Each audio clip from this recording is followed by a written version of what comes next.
Today we're embarking on a magical journey that's not set in Middle-earth, but equally enchanting. J.r.r. Tolkien's Letters from Father Christmas.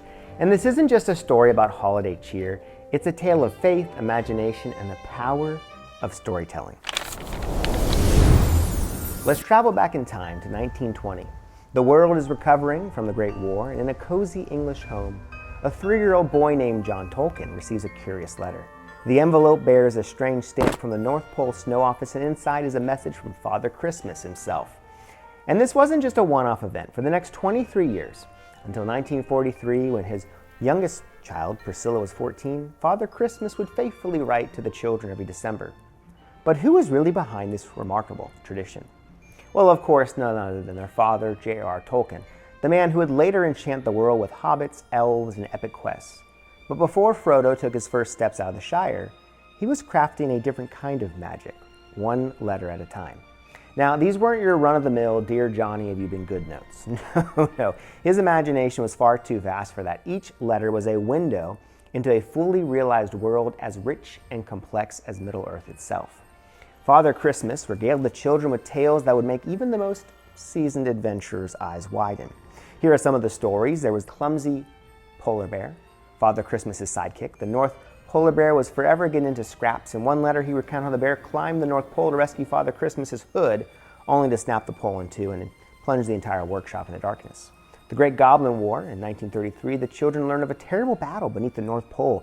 Goblins had invaded, hoping to steal all the toys, and Father Christmas, the polar bear, and the elves had to fight them off with snowballs and toy soldiers come to life. And then Ilbereth, the elf. As the years went on, new characters were introduced. This was Father Christmas's elvish secretary, beginning adding his own notes to the letters, providing a different perspective on the North Pole shenanigans. And then the cave of the man in the moon. In one particular letter, Father Christmas describes discovering ancient caves filled with snowmen of long ago and paintings of reindeer all in white. With each passing year, the mythology grew richer, the adventures more elaborate. Tolkien was doing more than entertaining his children. He was teaching them about the power of storytelling and imagination. But Tolkien didn't stop at words. Each letter was a visual feast, accompanied by beautiful illustrations that brought the North Pole to life. From the shimmering northern lights to the intricate details of Father Christmas's flowing robes, every image was a work of art. Tolkien's artistic style in these illustrations, it's notably different from his later Middle-earth work. There's a whimsical, almost childlike quality to them, yet if you look closely, you can see the seeds of the visual worlds he would later create with his epic fantasies. Now, you might be thinking this is all very charming, but what does it have to do with theology? Well, let's unwrap that. Tolkien, a devout Catholic, once wrote that his faith was the one true myth. He believed all great stories echo the greatest story ever told, the story of God's love for humanity. And in these letters, seemingly simple tales for children, we find profound theological themes. First is joy and wonder. Tolkien celebrates the magic of childhood and the importance of imagination and faith.